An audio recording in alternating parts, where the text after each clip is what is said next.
mapagpalang gabi sa bawat isa mga kapatid. Hinahanap mo ba yung kapayapaan na hindi mo masumpungan sa gitna ng kaguluhan, sa gitna ng pangamba?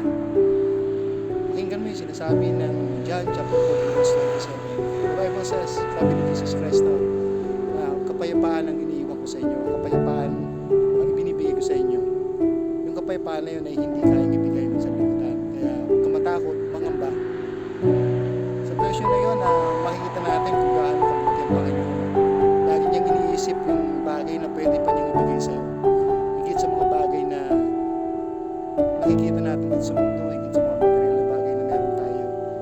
At napakahalaga talaga ng kapayapaan sa buhay natin. Meron ka man ang lahat ng bagay kung wala kang kapayapaan. Tandaan mo, wala yung lahat kabuuan.